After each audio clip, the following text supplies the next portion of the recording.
December 1945. A squadron of U.S. Navy planes vanishes off Florida's coast. March 1918. A huge U.S. Navy cargo ship en route to Baltimore is lost without a trace. Over the years, many more ships and planes disappear within a 450,000 square mile zone of open ocean. A source of intrigue, legend, and fear. This is the Bermuda Triangle. Now, using new technology, we can strip away the water layer by layer and unveil a hidden landscape. We'll drain the Bermuda Triangle, working our way deeper and deeper to explore its darkest corners, tackling some of the Triangle's greatest mysteries. When the water is fully drained, what will we find at the bottom of the Bermuda Triangle?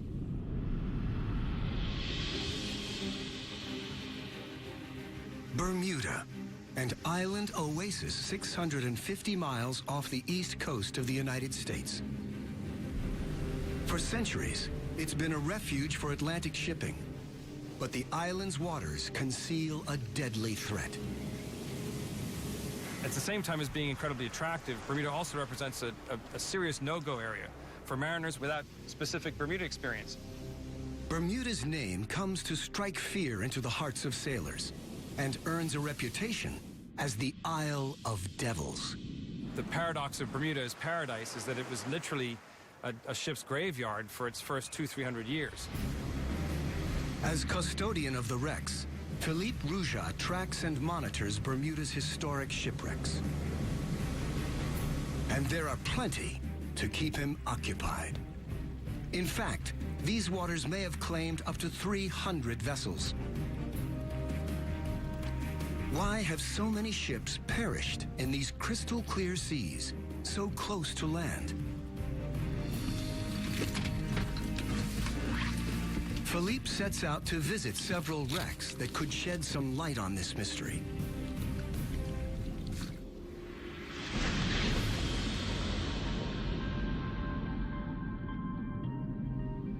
First, the Mary Celestia, an iron-hulled steamship carrying supplies in the American Civil War. She left Bermuda, she came down South Shore and came to her demise right here, which is a very curious thing because we're literally only 800 meters from shore. And it happened on a flat, calm day. There's a lot of intrigue about it. Trying to figure out just how this came to be.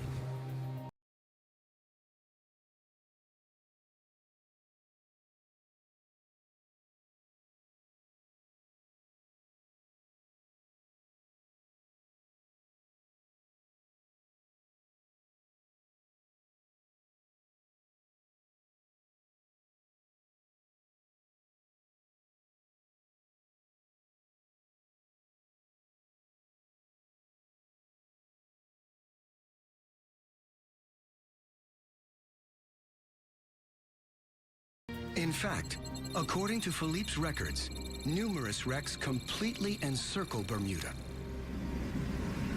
There's clearly something out there that poses a deadly threat to shipping. To address this and other long-standing Bermuda Triangle mysteries, we need to see the underwater lay of the land. Removing the ocean layer by layer to gradually reveal an extraordinary landscape.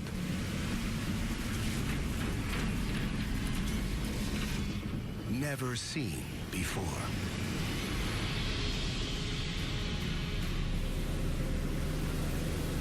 To look into the Bermuda Triangle's depths, we use a fast-evolving technology called sonar mapping.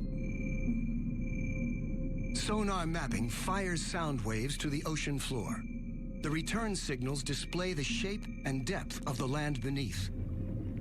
And it's sonar technology that may help uncover the cause of the hundreds of shipwrecks surrounding the island. Hey, you doing, Nick? All right, good, man. How you doing? Geologist Nick Hutchings is a modern-day prospector. He's using sonar mapping to hunt for signs of specific underwater formations close to where some of Bermuda's wrecks lie. Turn up and then run straight. What we're looking for are mineral deposits, and they could be in the form of extinct vents, hydrothermal vents, known as black smokers. Nick believes the now extinct vents could contain rare metals and minerals. We would be looking at gold and copper. And with the crusts, there you're looking at platinum, cobalt, nickel, and particularly the rare earths. And the rare earths are important now because they're vital to all of our modern technology. In order to seek out the valuable metals, Nick's using a multi-beam sonar device. The data reveal an extraordinary underwater landscape around Bermuda, including what appears to be a mountain edge. We have a big sort of flat plateau.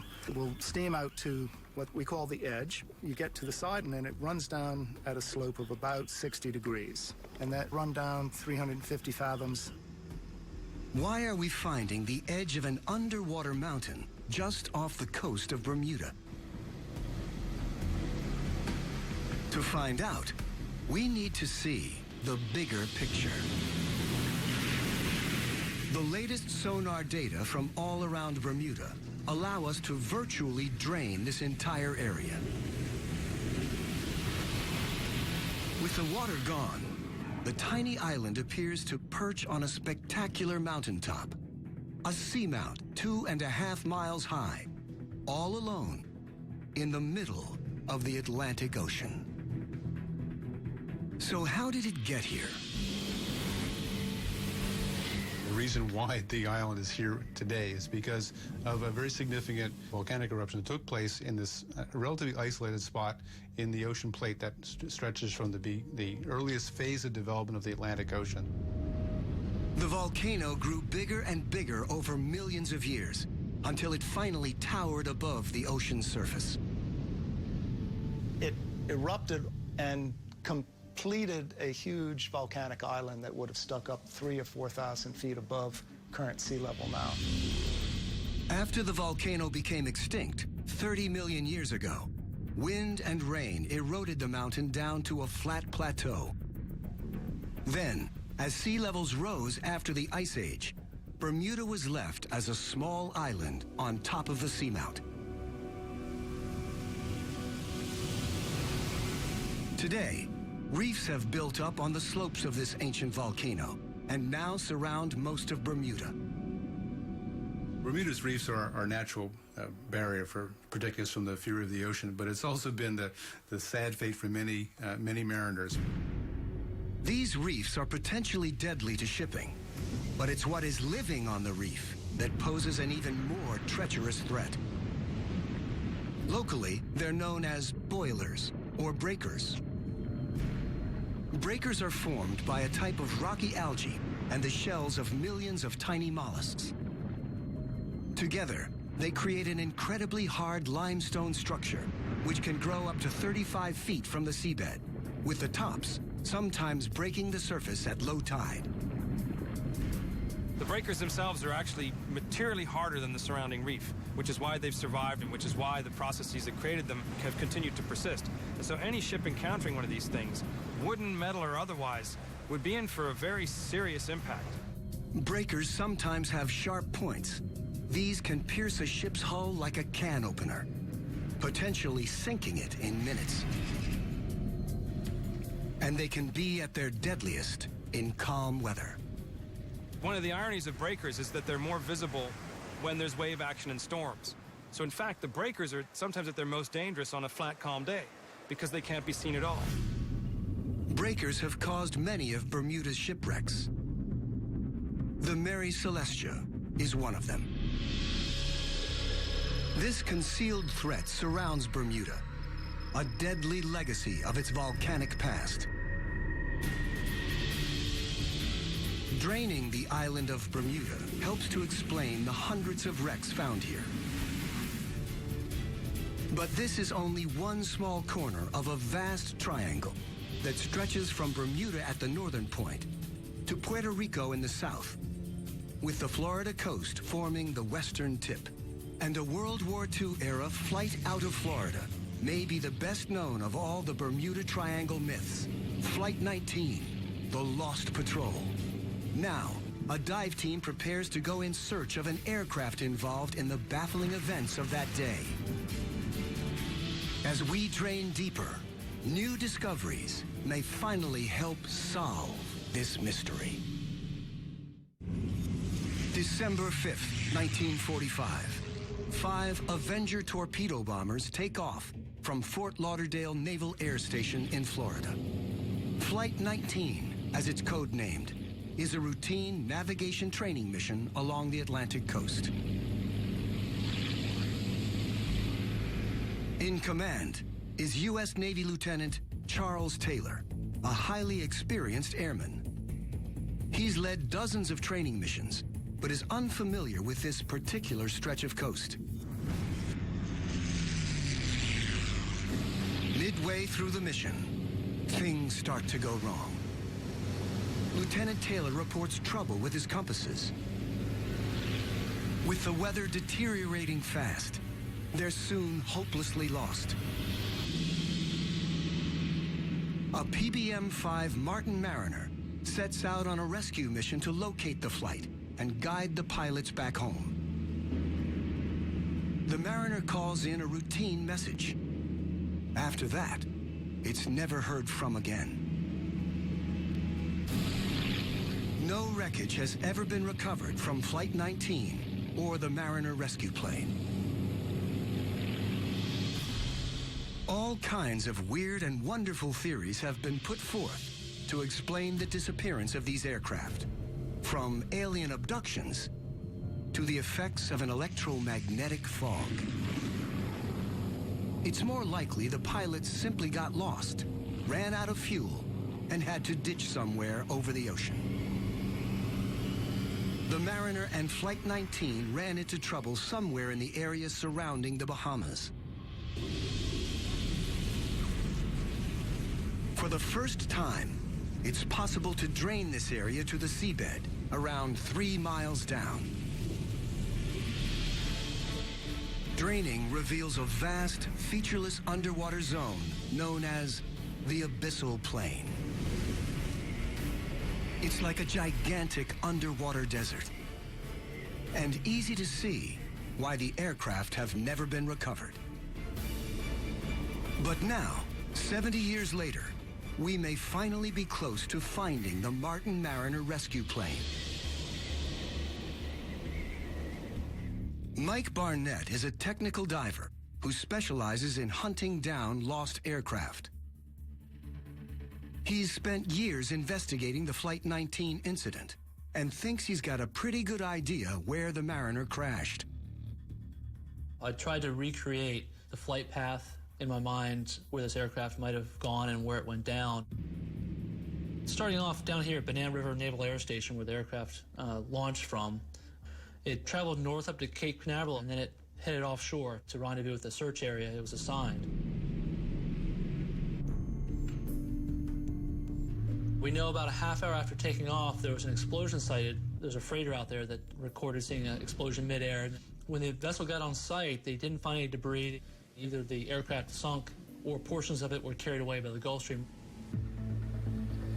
Today, Mike and his team set out in search of the remains of the lost aircraft. The site we're going to investigate today, it's about 230 feet of water, about 50 miles off the coast. We think this is a potential suspect worthy of investigation because it is in the general area. It's a little bit north of where we would expect it, but with the influence of the Gulf Stream, it could have been carried north. Local fishermen have reported wreckage in this area, and Mike's looking for it on his sonar. We just ran over the target. It's low profile, it's fairly small, which you'd expect for an aircraft. I guess at this point now, it's just time to suit up and go check it out.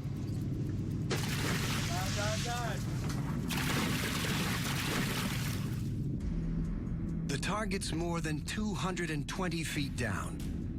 Mike thinks it could be a plane, but he can't yet tell whether it's the Mariner. Visibility at this depth is limited, and a strong current makes the search really challenging. We know we're close. There's a lot of fish and shipwrecks. They attract fish, so we know we're in the vicinity. Then, out of the gloom, the divers spot something.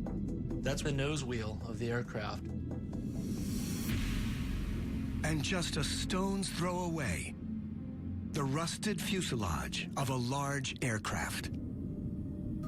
As an aircraft wreck site, this is quite interesting. We have a lot of intact structure there. Typically, over time, these aircraft are just bits and pieces on the seabed. So to see something like this is quite spectacular. Could this be the wreckage of the Mariner rescue plane? The next step is to record any evidence that might identify the aircraft. They spot pylons along the wings, which look like they could have been mounts for pontoons. The aircraft seems to have been amphibious. Portholes on the side of the fuselage are what you expect to find on a Mariner.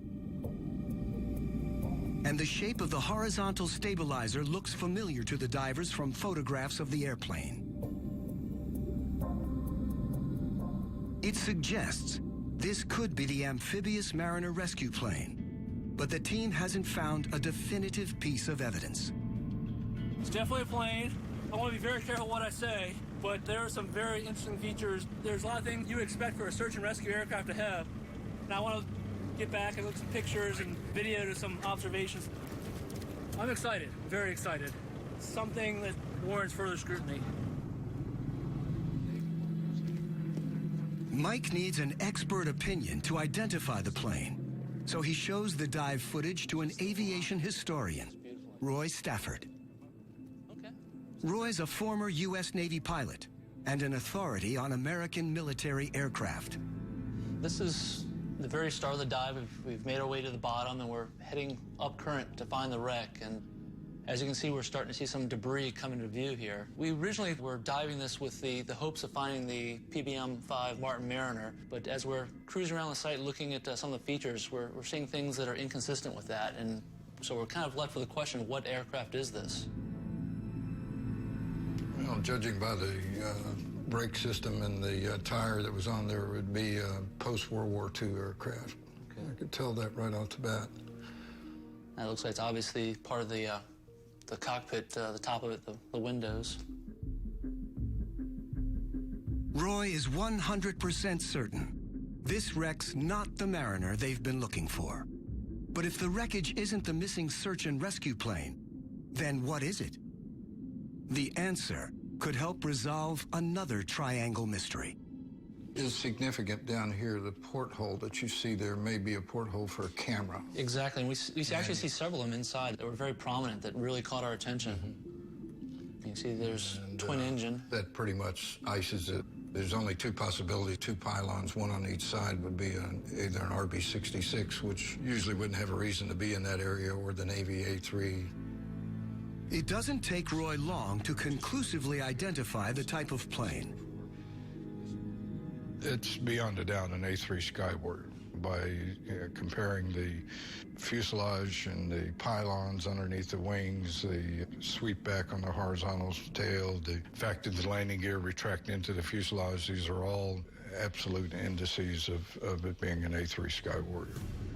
The A3 Sky Warrior was the largest carrier-launched aircraft in the U.S. Navy in its day.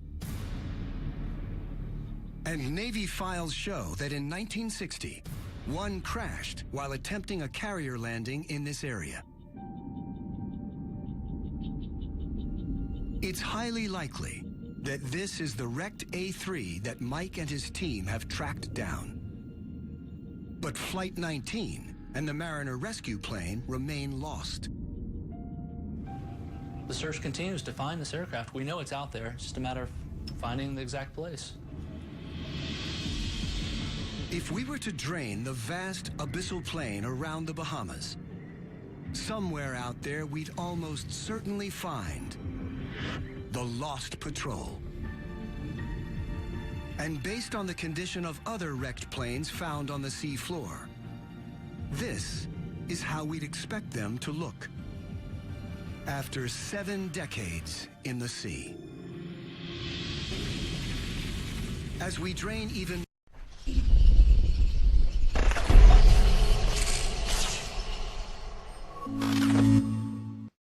more water from the Bermuda Triangle and head deeper, we'll encounter other bizarre phenomena. In the Bahamas, ancient tales speak of sea monsters hidden in deep underwater caves, beasts that consume people and ships. Now scientists are uncovering the extraordinary truth behind these legends.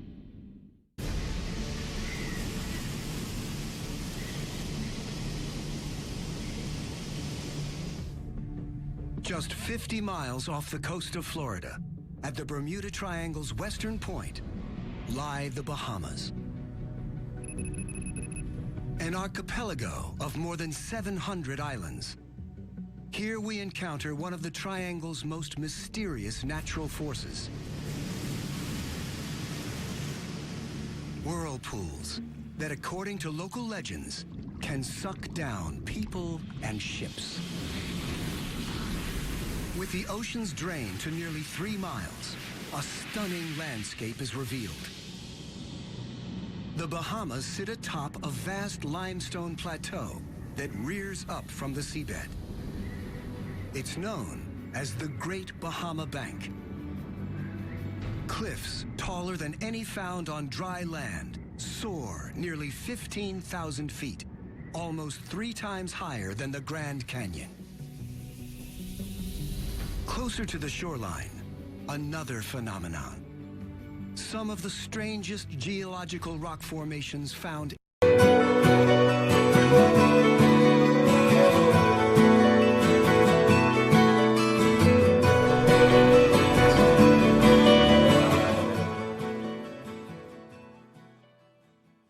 anywhere in the world. They're called the blue holes. Gigantic underwater cavities extending hundreds of feet below sea level. Dean's blue hole is the biggest and deepest of them all. Tom Iliff is one of the world's leading blue hole experts and well aware of the dangers. There have been instances where people get too close to the edge, and there's a very steep slope of sand that drops down into the blue hole. If you're not careful, one step over the ledge and you go sliding down into it.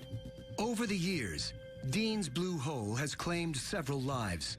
Locals tend to keep their distance, warned off by some alarming supernatural tales. In the Bahamas, there's a lot of stories and folk legends pertaining to blue holes. One of them is that there's a monster called the Lusca that lives down in the blue hole, and the water coming in and out is actually the Lusca, this monster, inhaling and exhaling water. There's stories of ships coming in close to the blue hole and actually being sucked down by the inhalation of Lusca. Incredibly, Tom has observed whirlpools at Dean's blue hole, just like those spoken of in the legends. When the tide's been going in, I've seen as many as 3 vortexes or whirlpools simultaneously sucking water down into this cave. Tom's eager to find a rational explanation for this strange phenomenon. There's a tidal effect at work here. But could there also be other forces operating in the blue hole's largely uncharted depths? The only way to find out is to dive. Tom's been exploring blue holes in the Bahamas for more than 20 years, and they never fail to impress. They're portals to another world. When we dive in this, it's like going to no other place on the planet. The blue holes are an unusual natural feature that geologists now think they understand. In the last ice age, sea levels were lower, Back then, all this limestone was above ground. Acidic rainwater percolated down into the limestone, eroding large voids in the rock. Eventually, the ceiling of a void collapsed in, creating the distinctive blue hole bottle shape. As sea levels rose at the end of the Ice Age, the entire feature was submerged. As Tom dives down into Dean's blue hole, it suddenly widens out. When we get down to a depth of 60 feet, we have about 150 feet or so across the chamber. As we go deeper below, at a depth of about 80 feet, it breaks again and opens, and again doubles in size, probably 300 feet across the system. Then, 120 feet down, Tom spots what appear to be side tunnels branching off the main funnel. They're small, but exert a powerful suction force. These have strong tidal currents that were trying to suck us in. We only went a short distance, but on the way back, we had to literally pull ourselves hand over hand in order to get out of them. At 150 feet, Tom's at the limit for this dive. He's never ventured deeper. A tiny number of expert divers have braved it, one descending to an incredible 663 feet. But the depths remain largely unexplored. Yet we do know enough to drain Dean's blue hole, revealing the vast bottle-shaped cave and a branching network of tunnels and fissures further down into the depths. It's the flow of water in and out of these tunnels that generates the whirlpool effect, not a mythical sea monster. Without water, Dean's blue hole is an ominous, yet entirely natural, geological structure. The Bahamas' blue holes may be slowly giving up their secrets, but there are many more unexplained phenomena at work in the Bermuda Triangle. Strange tales of gigantic walls of water appearing out of nowhere, and a curious underwater substance covering the seabed with the potential to destroy ships. March 1918, a U.S. Navy cargo ship sets sail from Barbados. The USS Cyclops is a large 19,000-ton bulk carrier. She's transporting a cargo of manganese ore, and there are 309 men on board. One day out of port, she enters some of the deepest waters in the Bermuda Triangle area and simply disappears. No trace of the massive ship or its crew has ever been recovered.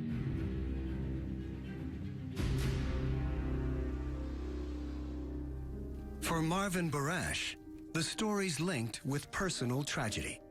My great-uncle, Lawrence Merkel, was a fireman on board the ship. He was in his early 20s, and he was among the 309 lost. Typically, when ships are lost, something is found.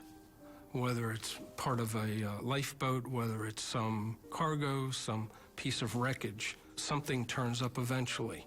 In her case, nothing. The absence of any scrap of wreckage soon gives rise to some wild theories. All kinds of bizarre stories came out. There was a Washington, D.C. newspaper that claimed that she had been taken over and had been turned into a pirate ship and was running in Amazon waters. Others were saying that she had been taken over by a German submarine, even as far as gigantic sea life, like octopus. There were some pictures of such incidents in some newspapers across the country. Marvin has devoted his life to finding out what really happened to the Cyclops. He's scoured every document and record linked to the ship. It's taken decades of painstaking research, But he now believes he's identified a fatal weakness in the ship's design. She was at one time the largest and fastest U.S. Navy ship afloat. She had a flat bottom. She rolled quite easily. And on one day, she rolled approximately 50 degrees one way and in the high 40s the other way. And to many vessels, that could have just continued and caused a complete catastrophe. So given the ship's tendency to roll, did something happen to tip her over? Something extraordinary. For centuries, mariners have spun tales of rogue waves. Enormous walls of water appearing out of nowhere, overwhelming any ship in their path. The idea of rogue waves has been the thing of legend for many, many hundreds of years. Mariners come back reporting having seen these waves, having experienced and survived these rogue waves. According to Dr. Simon Boxall, these old tales can no longer be ignored. By using satellites, we can observe the entire world in a few days. And so we have, over the last 20 years, observed and measured freak waves, which are, in some cases, in excess of 100 feet. So they do exist. Supersized waves have occasionally been captured on film. This one, in the winter of 2012, slammed into an emergency response vessel in the North Sea.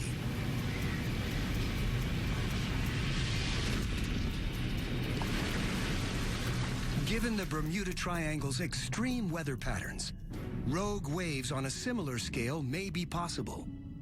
You have North Atlantic, you have equatorial storms, the hurricane systems coming through on a regular basis, and you've got storms coming off the Gulf of Mexico. And these come together to create a very confused and a very turbulent sea with freak waves. So did the Triangle's turbulent seas produce a freak wave large enough to sink the Cyclops? The Bermuda Triangle has long been thought of as a place of mystery. We're using the latest technology to drain it layer by layer and possibly dispel the myths. Sometimes experimental science can help tackle a long-standing puzzle. Plymouth University in southern England, the Coast Laboratory Wave Tank. This is one of the most advanced wave tanks in the United Kingdom. It can simulate a wide range of the ocean conditions that occur in the Bermuda Triangle. Scientists here take the theory of rogue or freak waves very seriously. Let's go for a focus location of 16 meters. Today, these oceanographers are conducting an experiment to determine whether a rogue wave could have sunk a large vessel like the missing U.S. Navy ship, the Cyclops. The team deploys a scale model comparable in size to the Cyclops. First, they generate a normal wave pattern.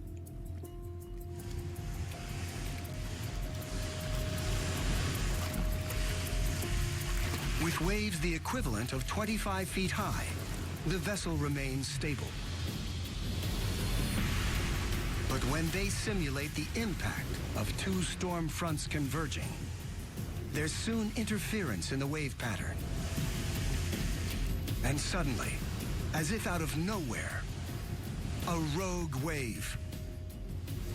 It's the equivalent of a wave more than 50 feet high, and its impact on the scale model is clear.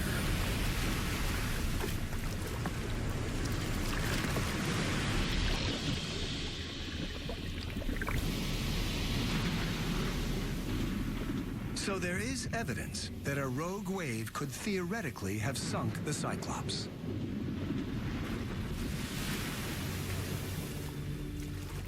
But there's another bizarre phenomenon that could explain the loss of the ship.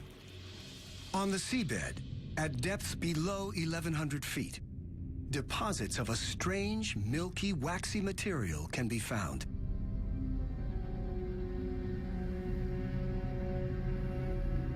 A single patch can cover an area bigger than Manhattan.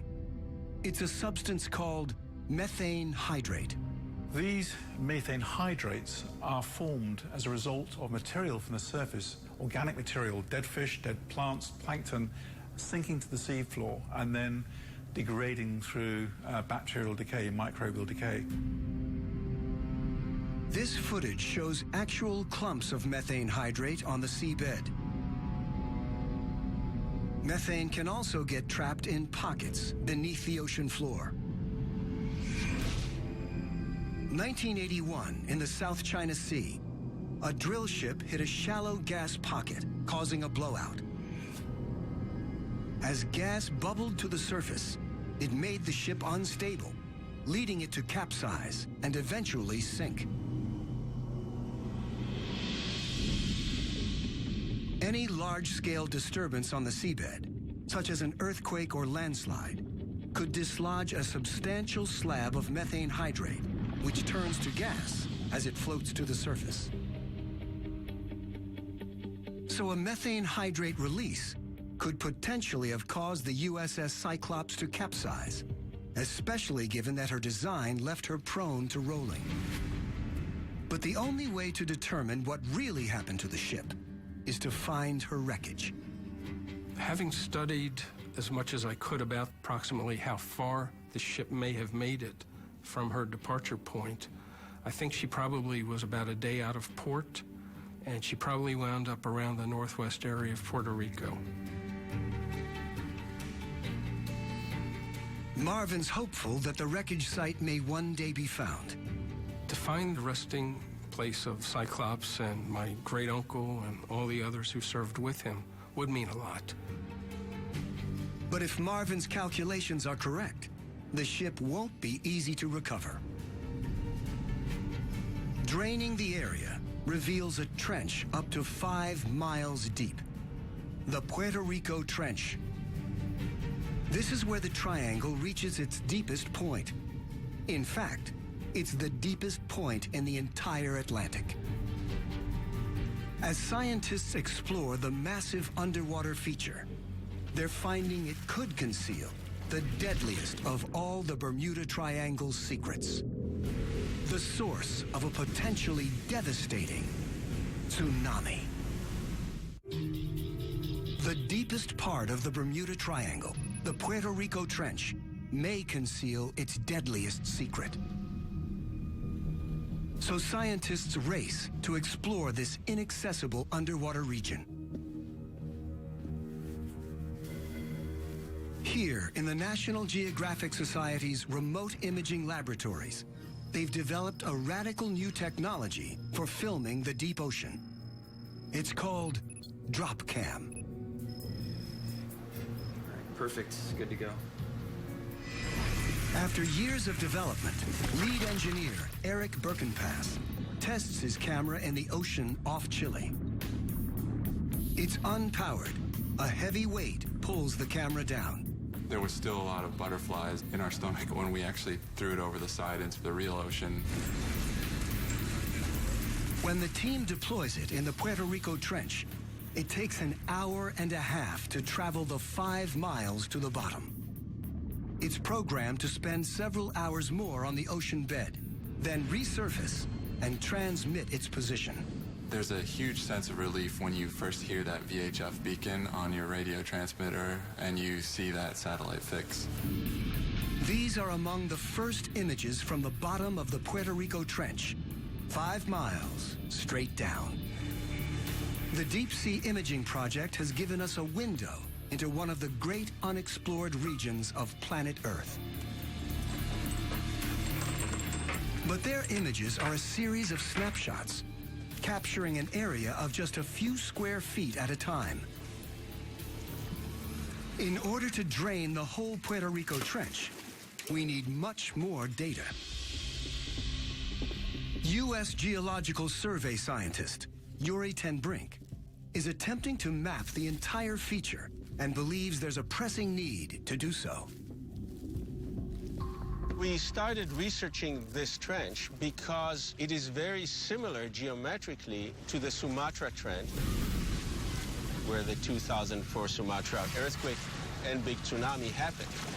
And that was a big worry here because a magnitude 9 earthquake on the Puerto Rico Trench can unleash a tsunami that will hit the U.S. East Coast and even Europe. Yuri's team deploys remotely operated underwater vehicles called ROVs to scan the trench and assess the tsunami threat level.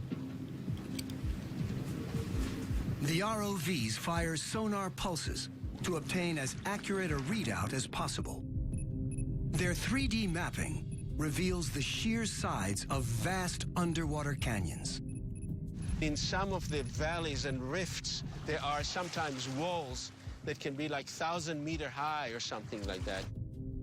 Geologists have long known the trench formed as the edge of the North American tectonic plate moved underneath the Caribbean plate and simultaneously slid against it.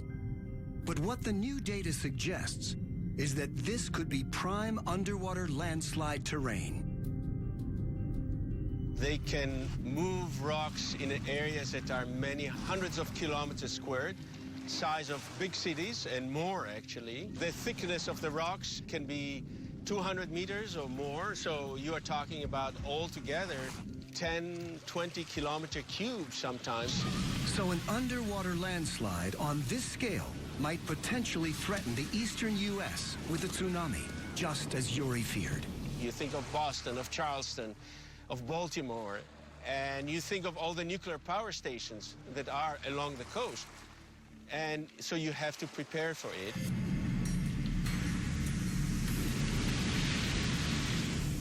The terrifying impact of a tsunami on an insufficiently protected nuclear power station is now understood. Following the 2011 Fukushima disaster, for an equivalent tsunami to reach the U.S., there would have to be a magnitude 9 earthquake in the trench.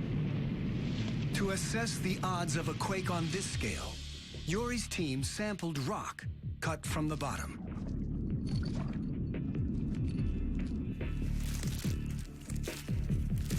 Back in the lab, they were able to reach conclusions about the threat to East Coast residents and those living closer to the trench.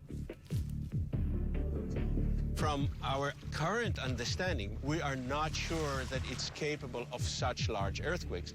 That not to say that it's not capable of big earthquakes, magnitude 8 to 8.5. That could also happen. They may not hit the U.S. East Coast, but they will still cause tremendous damage in the Caribbean. It's also possible that an earthquake centered in the trench could trigger a methane hydrate release, a further clue that these may be responsible for some of the area's notorious disappearances. Yuri's completed data allow us to drain 500 miles of the Puerto Rico Trench. Given its vast scale and immense depth, it's perhaps no surprise many of the triangle's missing ships and planes remain lost. There are spectacular sheer cliffs several miles high. It's truly an awe-inspiring landscape at the very bottom of the Atlantic Ocean. 5 miles down. Draining the Bermuda Triangle has shown a stunning range of highly varied terrain.